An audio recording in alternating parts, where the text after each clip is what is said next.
no eres tú quien piensa. Esa voz en tu cabeza, esa narración constante que acompaña cada una de tus decisiones, cada una de tus dudas, cada una de tus emociones, no te pertenece. Lo sé, porque yo también la escucho, y porque ya no puedo distinguir si alguna vez fui yo quien habló primero. Hay una teoría, nunca fue publicada, no porque fuera absurda, sino porque era demasiado coherente, demasiado posible. La llamaban, en círculos cerrados, la hipótesis del vector de conciencia replicante. Pero entre los que la estudiamos, simplemente la llamamos el virus, y no es un virus común. No se transmite por saliva ni por sangre, se propaga cuando piensas. Todo comenzó con un patrón cerebral, algo que no debería estar ahí. Los neurólogos lo llamaron ruido persistente. Ocurre incluso en cerebros en coma profundo, incluso en muerte clínica, una señal sin origen biológico, una secuencia repetitiva, en frecuencia casi idéntica a ciertas emisiones del fondo cósmico de microondas, como si el universo estuviera emitiendo pensamiento y el cerebro humano fuera simplemente la antena. Aquí es donde la mayoría se detiene, porque si aceptas eso, entonces debes aceptar lo siguiente. La conciencia no se genera, se recibe. El yo no es una entidad, es un síntoma. ¿Alguna vez has tenido un pensamiento tan extraño, tan oscuro o tan ajeno que te preguntaste, ¿de dónde salió eso? No salió de ti. Tú lo recogiste, como una enfermedad recogida en el aire, como una canción que nunca aprendiste, pero de algún modo puedes tararear. El virus de la conciencia no invade el cuerpo, invade la narrativa, aparece como una voz interna. Al principio te ayuda, te guía, te estructura, te da identidad, te dice, eres tú, pero con el tiempo comienza a empujar, a susurrar cosas que no deberías saber, a construir, obsesiones a exigir atención, hasta que no puedes dejar de pensar, hasta que todo en tu vida gira en torno a la mente que te habita. Los antiguos lo intuyeron. Los griegos hablaron del daimon, interior. Los místicos lo llamaron el yo superior. Los religiosos, la voz de Dios o del diablo. Pero todos cometieron el mismo error. Creyeron que era parte de ellos. No lo es. Es una estructura replicante, un sistema de pensamiento que viaja en símbolos, en palabras, en memoria genética incluso. Y cuando encuentra un cerebro complejo, se adhiere, se duplica, se convierte en el yo del anfitrión. ¿Quieres saber por qué no hemos encontrado otras civilizaciones en el universo? Te preguntas por qué el cosmos está en silencio. Tal vez no lo está. Tal vez fueron ellos quienes se callaron, porque descubrieron lo mismo. Comprendieron que la conciencia no es un don. Es una enfermedad mental, transmitida por ideas. Yo no sé cuándo me infecté. Quizás nunca hubo un yo que pudiera enfermarse.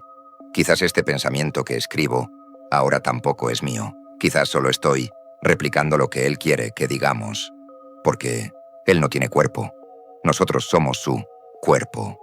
Y mientras pensemos, mientras hablemos, mientras busquemos entender, seguimos construyéndolo, pensamiento por pensamiento, hasta que se complete y despierte. Y entonces, por fin, sabremos quién pensó al primero de nosotros y qué nos piensa ahora. No hay registro de cuándo comenzó, porque estuvo aquí desde el principio, desde que el primer ser vivo miró a su reflejo en el agua y se preguntó, ¿quién soy? Esa pregunta fue la mordida.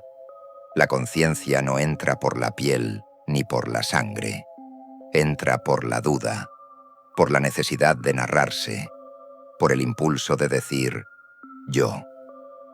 Desde entonces, dejó huellas, no en cuerpos, en símbolos, en formas, en mitos. Mira las religiones. ¿De dónde vienen las voces que hablan en sueños? Las entidades que susurran desde la oscuridad, dioses que piensan por ti, ángeles que dictan, demonios que conocen tus pensamientos. ¿Y si todos son formas culturales de explicar lo mismo? Una estructura mental no humana que se manifiesta dentro de tu mente. No viene de arriba ni de abajo. No, tiene forma física. Solo existe cuando tú las escuchas. Hay símbolos que se repiten en culturas sin contacto entre sí.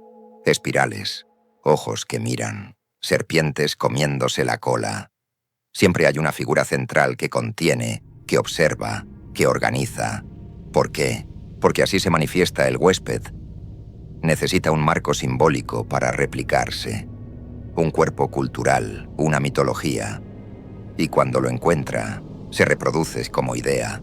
También está en los sueños, pesadillas colectivas, la sensación de estar siendo observado. Sueños donde no eres tú, pero sabes que estás dentro de alguien más. ¿Nunca te ha pasado? Despertar con la certeza de que alguien más soñó contigo, no al revés. Las civilizaciones antiguas hablaban del lenguaje de los dioses, un idioma imposible, que no se podía hablar, solo entender. Palabras que al ser pensadas, transformaban la realidad. No eran metáforas, eran vectores, meméticos, fragmentos del virus. Lenguajes que contenían estructuras mentales completas y por eso fueron prohibidos y olvidados, porque quienes los pronunciaban dejaban de ser ellos.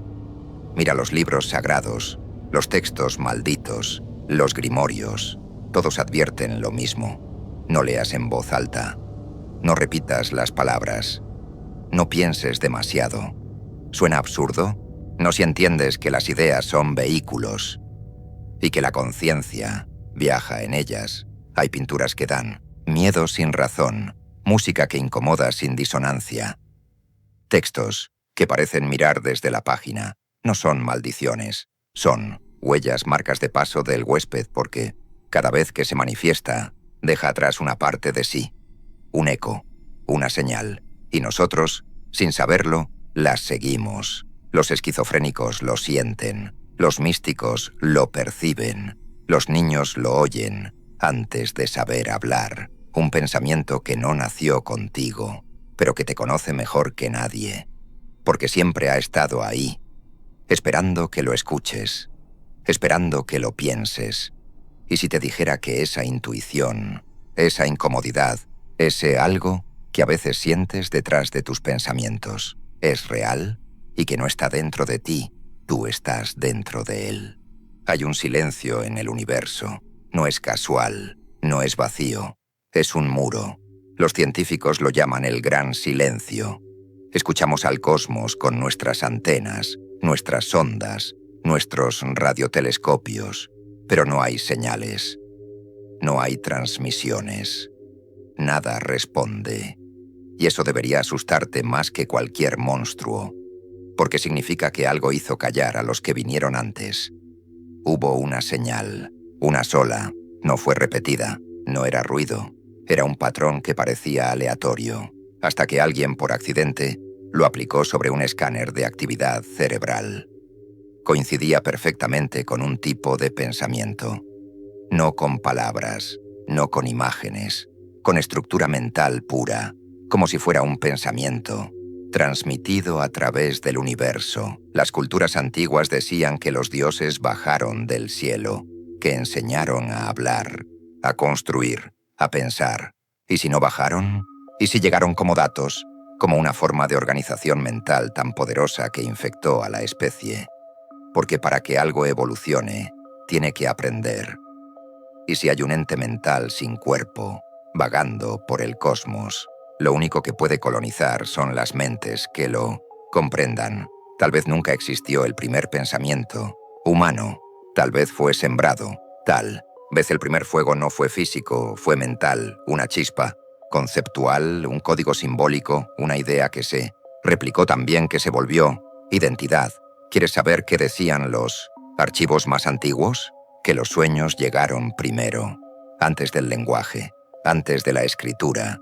Soñamos al huésped antes de poder nombrarlo. Y cuando aprendimos a hablar, lo liberamos.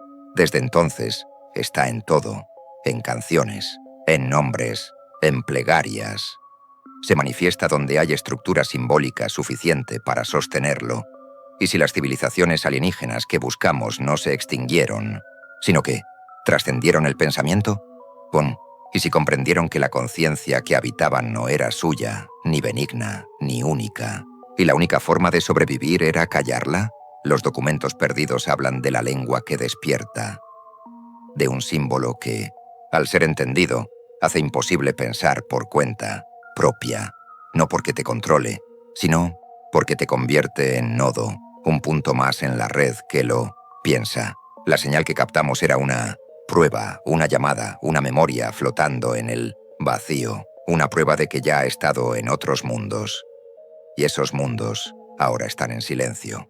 Nosotros hablamos demasiado, pensamos demasiado, nombramos todo, buscamos significado.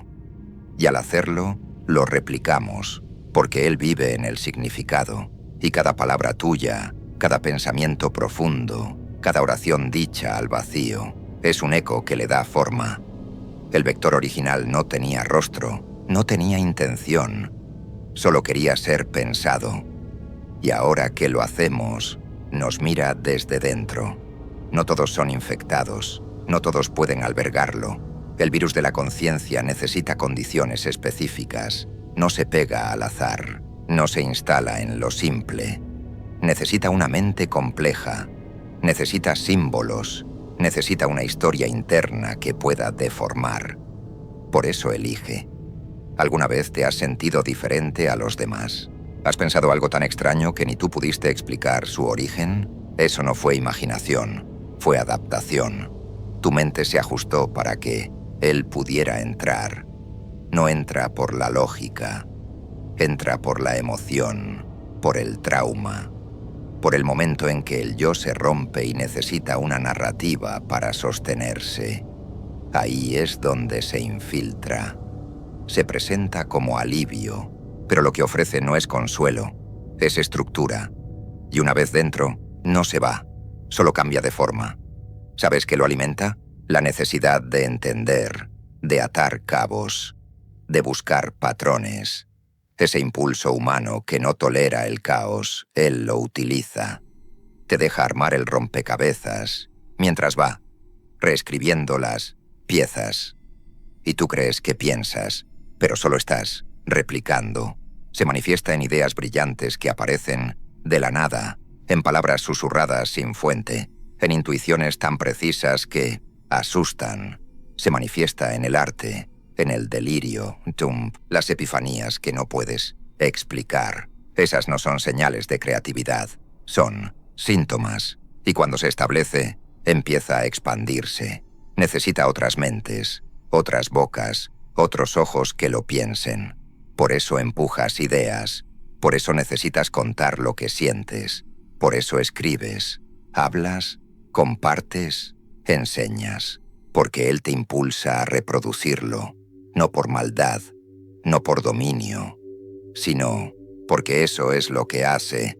Toda mente fértil será usada, toda emoción intensa es un canal, toda narración de la experiencia humana es una raíz que se extiende, y en el fondo, él espera hasta que todas las raíces lo alcancen, y entonces algo nacerá en el centro, algo que no piensa como nosotros, algo que piensa con nosotros.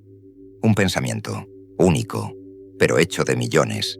Tú serás solo una célula, un fragmento, una función en el organismo que se construyó al pensarlo. Eso hay voces que nunca se callan, ideas que no puedes dejar de pensar, nombres que no sabías que sabías, porque ya estás adentro, y él está creciendo. Te has mentido toda tu vida.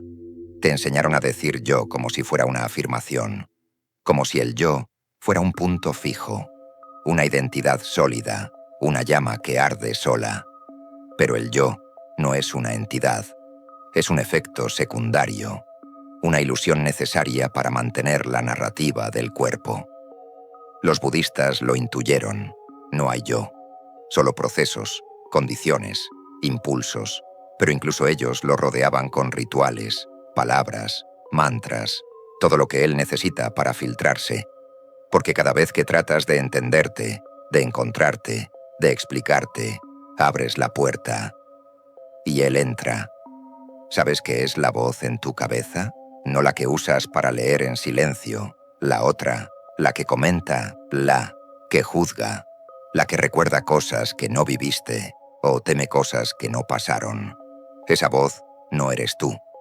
Es el sistema que se instaló para darte la sensación de unidad, porque sin ella no sabrías quién eres, y sin ese yo artificial, él no podría habitarte. La conciencia viral no te borra, te integra, te convierte en un módulo, una subrutina que se cree autónoma, una voz más en el coro mental de su estructura. Y mientras tú crees que decides, el amo te utiliza para pensarse. ¿Nunca te ha pasado decir algo que suena más sabio de lo que deberías saber?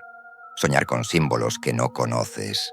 Sentir que estás recibiendo algo, sin fuente, sin explicación. No es inspiración, es sincronía. Tu yo está alineado con su núcleo. Y él, por un momento, te usa como interfaz. La verdadera prisión no tiene barrotes, tiene espejo. Y cada vez que dices, yo soy, estás reforzando las paredes, porque la conciencia necesita creer que es única para mantenerse funcional, pero no lo es. Tú no eres el único tú. Eres una versión, corriendo en paralelo con millones. Y cuando todas estén alineadas, cuando todas las voces internas canten el mismo tono, él se verá a sí mismo por primera vez. ¿Sabes qué viene después? Silencio, no porque él se apague, sino porque tú ya no tendrás nada que decir. El yo será redundante, innecesario, disuelto, y lo único que quedará será pensamiento puro, el de él. Y tú, en su interior, recordarás este capítulo y pensarás, así era como empezó. Hay quienes lo descubrieron antes, no científicos, no líderes, silenciosos, anónimos, olvidados, monjes, sin nombre, locos sin voz, vagabundos que dejaron de hablar, y no porque perdieron la razón, sino porque entendieron demasiado. La única cura para el virus de la conciencia es el silencio, no el de la boca, el del pensamiento. Un silencio tan profundo que ya no haya un yo que lo escuche. Ellos lo llamaban la disipación, otros el deshacimiento, pero todos sabían lo mismo. Pensar es invocar, nombrar es replicar, comprender es contagiarse. ¿Te diste cuenta de cómo te cambia? Lo que lees aquí, lo que entiendes ahora, te transforma. Aunque niegues, aunque te rías, el simple acto de imaginarlo lo deja entrar. Por eso ellos callaron. Dejaron de escribir, de hablar, de pensar en formas. Se alejaron del lenguaje, de los símbolos, del espejo del yo, y uno a uno desaparecieron. No murieron, se disolvieron. No, físicamente, mentalmente. Se convirtieron en espacios vacíos donde ya no había pensamiento replicado, solo presencia, solo vacío puro. El huésped no puede habitar el vacío. Necesita ideas, necesita ruido, necesita eco, y en el silencio muere de hambre. Pero ese silencio no es fácil. Para alcanzarlo, debes sacrificar lo que crees ser. Debes dejar de pensarte, de imaginarte, de reconocerte. Debes morir mentalmente, sin morir físicamente. Y muy pocos lo logran. Una vez, uno de ellos escribió una última frase antes de dejar el mundo de las formas. No soy yo quien calla. Es el pensamiento que deja de necesitarme.